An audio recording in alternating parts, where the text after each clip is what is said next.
नमस्कार, news room live में आपका स्वागत। मैं राहुल ओझा आपके साथ। बिहार विधानसभा में स्कूलों की टाइमिंग को लेकर के लगातार विपक्ष का हंगामा देखने को मिल रहा है और जिस तरीके से लगातार टाइमिंग को लेकर के मुख्यमंत्री के निर्देश सामने आए कि पाठक अपनी टाइमिंग पर अड़े रहे और ये सिलसिला जो है वो चलता रहा। और आज एक बार फिर से विधानसभा की अगर बात करें तो कार्यवाही जब शुरू हुई तो टाइमिंग नहीं बदले जाने पर हंगामा विपक्ष का देखने को मिला और विपक्ष लगातार ये कह रहा है कि मुख्यमंत्री ने निर्देश दिया, उसके बाद भी स्कूलों की टाइमिंग नहीं बदली गई और ऐसे में विपक्ष लगातार हमलावर नजर आ रहा है। और ये तस्वीर हम आपको दिखा रहे हैं विधानसभा की कार्रवाई के दौरान की कि क्या कुछ हुआ है। तो सदन के अंदर और सदन के बाहर दोनों जगहों पर विपक्षी विधायकों का हो हंगामा देखने को मिला है।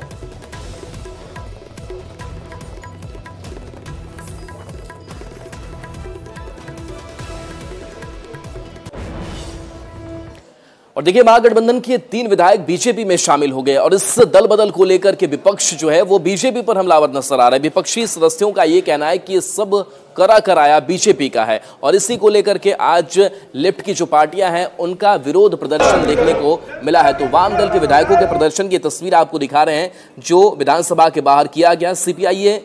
सीपीआईएम के विधायकों का आरोप है कि इस खेल के पीछे बीजेपी का हाथ है। लेफ्ट के इस विरोध प्रदर्शन के दौरान विधायकों से बात की संवाददाता अमित कुमार ने।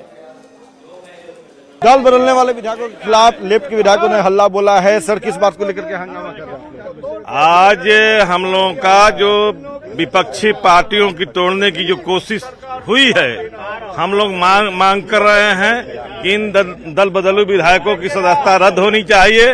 हॉर्स ट्रेडिंग के माध्यम से जो विधायकों खरीद फरोख्त हो रहा है, ये लोकतंत्र की हत्या है। आप लगातार लोकतंत्र की हत्या कर रहे हैं। बीजेपी इस काम को करतूत को कर रही है, इसलिए भी इस खिलाफ में हम लोग प्रदर्शन कर रहे हैं। अरुण सिंह, सर नाम बताओ। मेरा नाम सुदामा प्रसाद। किस बात को हल्ला बोल रहे हैं आप? अभी भाजपा जो है पूरे देश में कहा जाए कि धनबल के सहारे विपक्षी दलों के विधायकों को, सरकारों को तोड़ने का काम कर रही है। हम लोगों ने हिमाचल प्रदेश में देखा, हम लोगों ने झारखंड में देखा, हमने बिहार में देखा और अभी जो है 2 बार भाजपा ने विपक्षी दलों के विधायकों को तोड़ा धन के सहारे।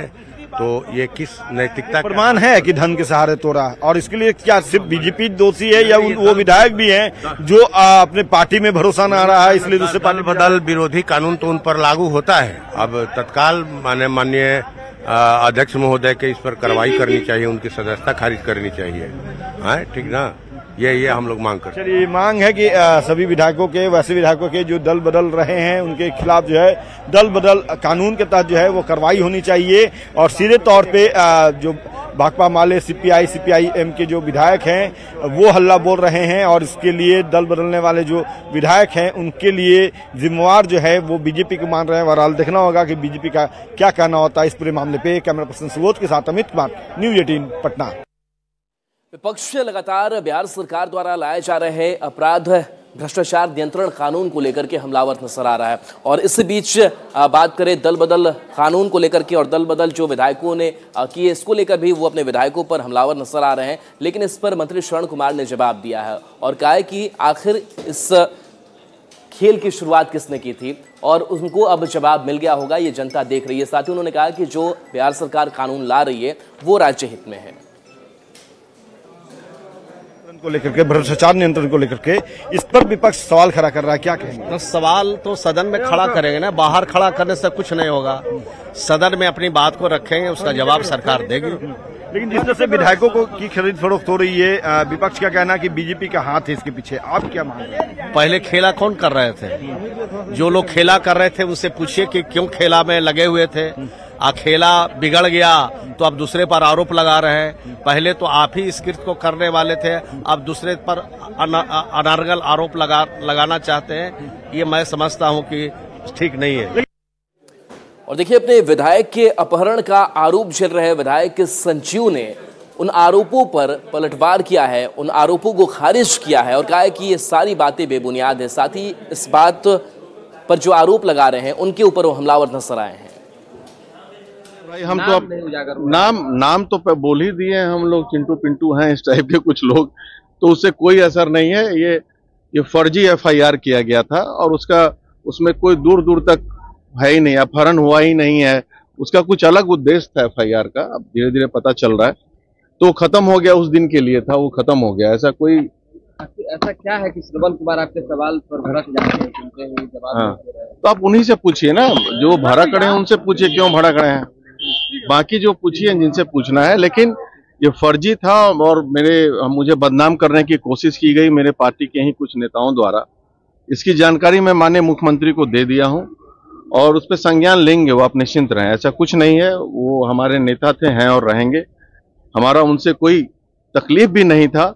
जो तकलीफ था दूसरे कुछ लोगों से था, कुछ पदाधिकारियों से, मैं क्लियर पहले भी कर चुका हूं। मुख्यमंत्री नीतीश कुमार ने 1433 पुलिस वाहनों का लोकार्पण किया है। पुलिसिंग सिस्टम कैसे दुरुस्त हो और खास करके जो डायल 112 की सेवा है उसको और कैसे पटरी पर लाया जा सके, कैसे लोगों तक त्वरित जो सर्विस से सेवा है पुलिस की वो पहुंच सके, इसके लिए ये पहल काफी कारगर सिद्ध होने वाली है। तो मुख्यमंत्री नीतीश कुमार ने आपात नंबर सेवा 112 आपकी सुरक्षा हमारी जिम्मेदारी सेवा के प्रथम चरण के विस्तारीकरण और द्वितीय चरण के क्रियान्वयन के लिए 1433 पुलिस वाहनों का लोकार्पण किया है। इन वाहनों को शहरी क्षेत्र के अलग अलग स्थानों पर तैनाती की जाएगी। साथ ही इन सभी वाहनों पर पुलिस पदाधिकारी और जवान मौजूद रहेंगे। इन वाहनों के जरिए शहरी क्षेत्र में अपराध और अपराधियों पर अंकुश लगेगा।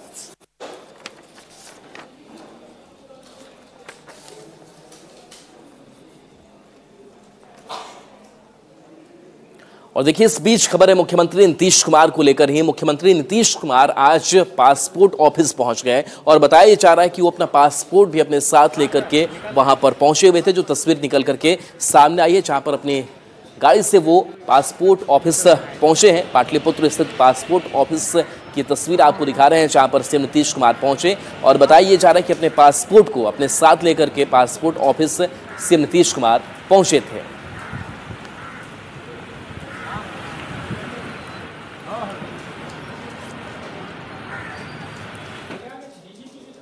और देखिए इस बीच समस्तीपुर से बड़ी खबर है जहां पर लूटपाट की नियत से सेल्समैन पर गोली चला दी गई। बताया जा रहा है कि सेल्समैन घायल है और लूटपाट की नियत से इस पूरी घटना को अंजाम दिया गया है। अपराधी ने सेल्समैन को जहां पर गोली मारी है। बताया जा रहा है कि गन पॉइंट पर रोका गया और उसका बैग छीन लिया गया। जब उसने विरोध किया तो उस पर गोली चला दी गई। गोली लगने से सेल्समैन गंभीर रूप से जख्मी हो गया। घटना को अंजाम देने के बाद अपराधी मौके से फरार हो गए। जख्मी सेल्समैन की पहचान मुफस्सिल थाना क्षेत्र के बेला निवासी हरिओम कुमार के रूप में की गई है। पुलिस ने घटनास्थल से एक खोखा और एक जिंदा कारतूस बरामद किया है। पुलिस इस पूरे मामले की छानबीन करने में जुटी हुई है। कहाँ घर में निकल बेला कहाँ से आ रहे थे, कहाँ जा रहे थे? उजियारपुर से आ रहा था लड़का। अच्छा, क्या करते हैं? फाइनेंस कंपनी में शायद काम करते हैं। ये कहाँ लूटपाट हुआ, गोली उली चला? खोर में हुआ है, ब्रह्म स्थान है वहीं पे। क्या गोली लगा होगा? 3 ठो गोली लगा। और वो लोग कितना की संख्या में था? 3 ठो था। क्या नाम था इनका? इनका नाम हरिओम था। हरिओम। घटना स्थल कहाँ हुआ? चखाजी बेला। घटना स्थल हो गया खोर ब्रह्म स्थान चौक के पास। जी। बाइक से आ रहा था जी। तो 3 गो मोटरसाइकिल से उसी जगह छीन छोड़ किया है, उसी जगह फायरिंग हुआ, गोली लगा है इसको। गोली लगा है। इसका पहचान हुआ है कि कहाँ घर है, इसका क्या नाम है? कौन थाना क्षेत्र में है? कौन थाना क्षेत्र पड़ता है? मुफस्सिल में पड़ता है। मुफस्सिल में पड़ता है। इलाज हो रहा है? 3 गोली चलाया है। अच्छा। 2 गोली लगा हुआ। वो लोग कितना की संख्या में था पता? 3 की संख्या में, बाइक से ही था। जामताड़ा रेल हादसे में जमुई के रहने वाले सुखेंद्र यादव की मौत हो गई और इस मौत के बाद से परिवार में कोहराम मचा हुआ है, चीख पुकार है। वहां पर हमारे संवाददाता गए और जाकर के परिवार वालों से बातचीत की है। कि जामताड़ा के पास काला झरिया रेलवे हाल्ट के पास जो रेल हादसा हुआ है उसमें जमुई जिले के एक युवक की मौत हुई है जिसकी उम्र 19 साल थी और घर का इकलौता लड़का था। हम तस्वीर दिखाना चाहेंगे। जमुई जिले के झाझा थाना इलाके धपरी गांव है और धपरी गांव का यही घर है जो सुखेंद्र यादव का है और उम्र 19 साल है। सुखेंद्र यादव की मौत की खबर के बाद अगर देखा जाए तो परिवार में मातम का माहौल है, पूरा गांव गमगीन है। और जहां तक अगर बात करें तो सुखेंद्र अपने बहनोई के पास जा रहा था बेंगलुरु और यहां से झाझा से वह भागलपुर यशवंतपुर ट्रेन पकड़ा था और बेंगलुरु जा रहा था। वो इसलिए कि मैट्रिक परीक्षा देने के बाद वह कुछ दिन अपने परिवार को आर्थिक मदद के लिए वहां काम करना चाहता था, रोजगार करना चाहता था। कल निकला था, कल निकला हुआ है करीब 3:30-4 बजे लगभग में जरा यहाँ से निकला था। हाँ। कौन ट्रेन से? जसवंतपुर भागलपुर। अच्छा, तो अब तो दुख है गया ना, काफी परेशानी होगी। तो परेशानी होगा नहीं सर, पूरा क्या बोल रहे थे ना?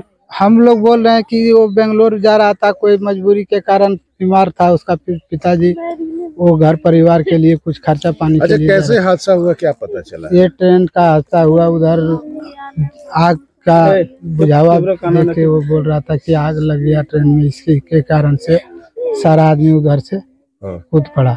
बहुत खराब है कि मांग के भाड़ा कर्जा ऋण करके बबुआ भाड़ा लेल की हमरा नहीं दिलिए, तो ये भाड़ा लेके मोती के दे भाड़ा, हमें जेबो कमाई के देबो, सूद पर पैसा उठाए के बबुआ भाड़ा दिलिए कि बेटवा तो कमाइते तो 2 पैसा मोती के रिजल्ट सुनबे नमा लिखेबे परीक्षा। और आज परेशानी इस कदर बढ़ गई कि हिसाब नहीं है। अब इन लोगों के पास आफत आ गई है कि आखिर ये इनका परिवार कैसे चलेगा, एकमात्र वो सहारा था। केसी कुंदर, न्यूज़ 18 जमुई। लोकसभा चुनाव के मद्देनजर नक्सल प्रभावित जो इलाका है वहां पर विशेष नजर है, विशेष मॉनिटरिंग की जा रही है और इसी कड़ी में सर्च ऑपरेशन चलाया गया है जिसमें कई जवानों के विंग्स ने हिस्सा लिया है। तस्वीर आपको दिखा रहे हैं मुंगेर की। बता दें कि मुंगेर, चमुई, लखीसराय सीमावर्ती इलाकों में अवस्थित भीम बांध जंगलों में पुलिस ने नक्सलियों के खिलाफ सर्च ऑपरेशन चलाया। अभियान के दौरान एसएसबी, सीआरपीएफ, सैप, एसटीएफ और जिला पुलिस के संयुक्त टीमों ने वासुदेवपुर पहाड़ी, परमानंदपुर पहाड़ी, घोड़ाखोर, गंगटी सहित भीम बांध जंगल के अन्य पहाड़ी क्षेत्रों में सर्च अभियान चलाया है। हालांकि इस अभियान में पुलिस को कोई सफलता हाथ नहीं लगी।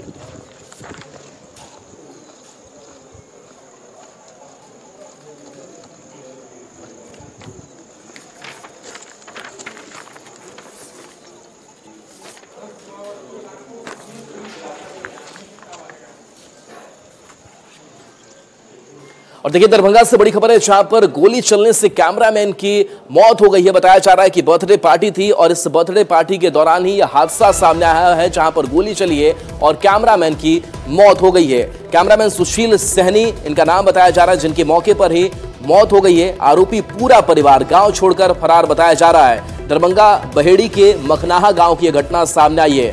तो बर्थडे की पार्टी थी और इसी दौरान गोली चली। कैमरामैन इस पूरे इवेंट को शूट कर रहे थे, गोली उनको जाकर के लगी और सुशील सहनी की मौके पर ही मौत हो गई है। वही पूरा आरोपी परिवार गांव छोड़कर फरार बताया जा रहा है। पुलिस उन तक पहुंचने की कोशिश कर रही है। दरभंगा बहेड़ी के मखनाहा गांव की घटना सामने आई है।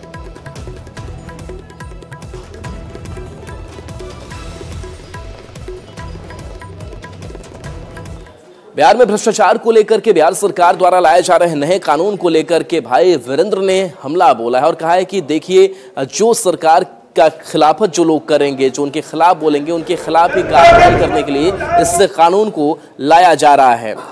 उन्होंने कहा कि जिला बदर करने की ये सरकार की योजना है और इस तरह के कानून पर सभी लोगों को एक साथ आंदोलन करना होगा। और ये कानून का दुरुपयोग किया जाएगा और जो लोग भी सरकार के खिलाफ में बोलेंगे तो उसको जिला बदर करने का आदेश दिया जाएगा। ये तो समझते हैं कि इसके खिलाफ में हम लोग को लड़ना है।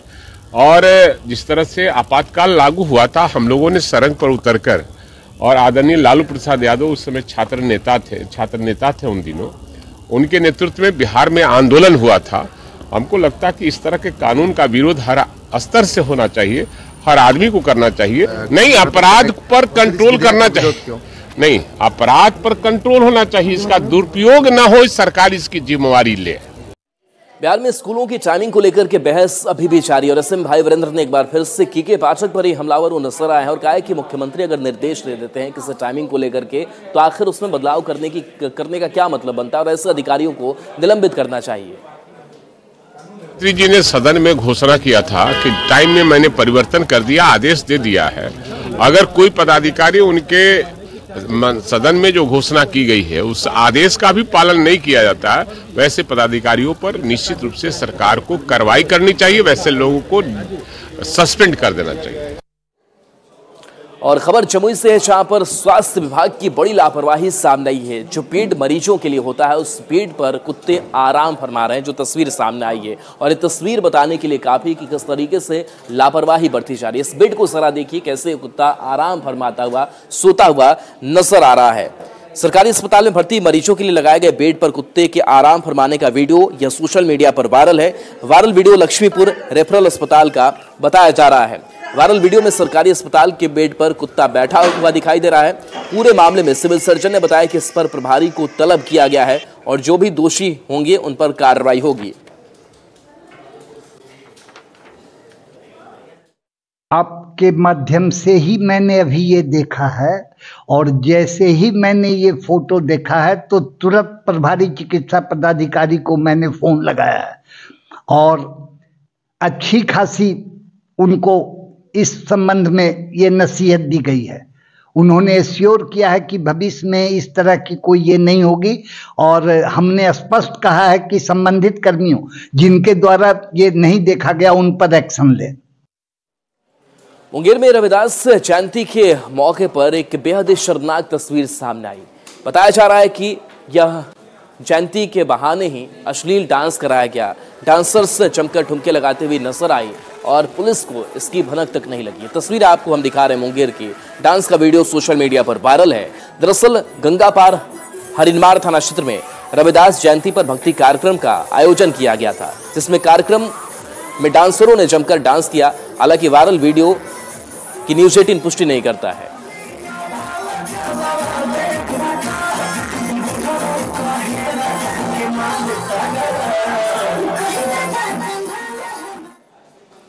पटना के बीएमपी 5 में मिलन समारोह का आयोजन किया गया और ऐसे में कई जो रिटायर्ड पुलिस अफसर हैं उन्होंने एक दूसरे के साथ मुलाकात की, बातचीत की और एक अलग ही नज़ारा यहां पर दिखाई दिया।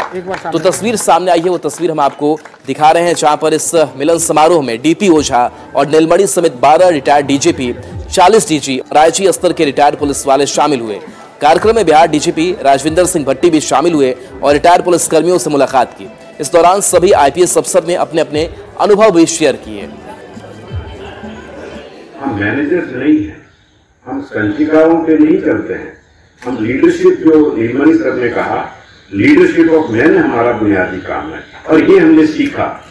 और धीरे धीरे मुझे पता चला कि इवन नेशनल पुलिस एकेडमी में मैनेजरियल कॉन्सेप्ट्स को डोमिनेट करने लगे और लीडरशिप ऑफ मैन पीछे चला गया।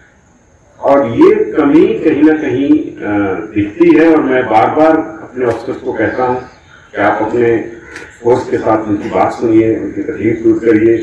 तो लीडरशिप ऑफ मैन जो है ये एवर लास्टिंग, एवरग्रीन चीज है।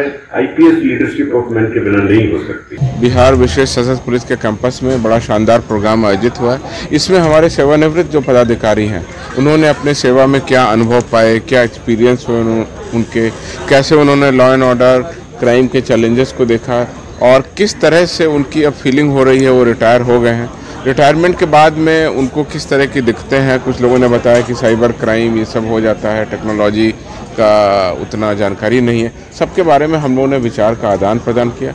कुल मिला के बहुत अच्छी अनुभूति, बहुत अच्छी फीलिंग हो रही है कि जैसे हमारे साथ में रहे हुए हमारे सीनियर अब रिटायर हो गए हैं, लेकिन अब हम लोगों के बीच में आए हैं। और चलिए न्यूज़ रूम लाइव में इतना ही। न्यूज़ 18 बिहार झारखंड पर खबरें आपके लिए लगातार जारी हैं।